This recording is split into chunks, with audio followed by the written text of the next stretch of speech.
Mabel est un requin-tigre de 3,60 m que je connais depuis février 2008. Ok. Dans quel sens? Souvent, on ne revoit jamais les balises qu'on pose sur les requins. Avec Mabel, c'est différent. Il faut mesurer jusqu'au bout de la queue. C'est bon! On a retrouvé Mabel 6 mois plus tard, au même endroit.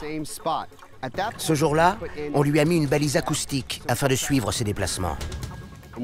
On a découvert qu'elle se plaît à Rose Island, mais qu'elle y nage le plus souvent dans les profondeurs.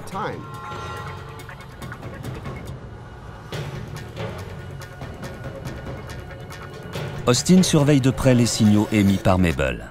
Il connaît ses habitudes. On ne sait pas exactement où elle est allée entre chaque signal. Mais quand on relie les points, on peut supposer qu'elle a plongé dans la Grande Fosse, au large de Rose Island. Le requin-tigre cherche toujours à économiser son énergie et à privilégier les zones intéressantes, que ce soit pour s'y nourrir, pour mettre bas ou même pour s'accoupler, afin d'assurer l'avenir de son espèce.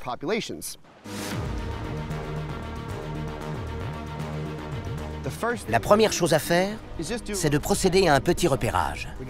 Si on peut effectuer des observations préliminaires de requins-tigres, on pourra déterminer l'étape suivante de la mission. Le professeur Gallagher sera accompagné du biologiste marin Oliver Shipley, spécialiste de la dynamique alimentaire des requins. Il faut découper plein de petits morceaux, car parfois, quand un requin est repu, il reste auprès de la surface. Un tigre. Le premier requin-tigre ne tarde pas à se montrer. C'est un moment intense. Un requin-tigre nous tourne autour. C'est super. On va essayer de faire en sorte qu'il reste dans le coin. Et on va rapidement plonger pour avoir une idée de ce qui se passe en dessous. C'est bon? Ouais. C'est toujours un peu intimidant. Il y a de quoi être nerveux quand on s'apprête à rejoindre un gros requin-tigre dans l'eau. N'oubliez pas, contact visuel permanent avec le requin.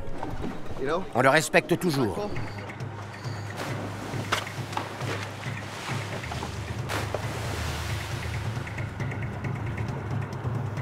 Les plongeurs sont équipés de bâtons en plastique pour éloigner les requins.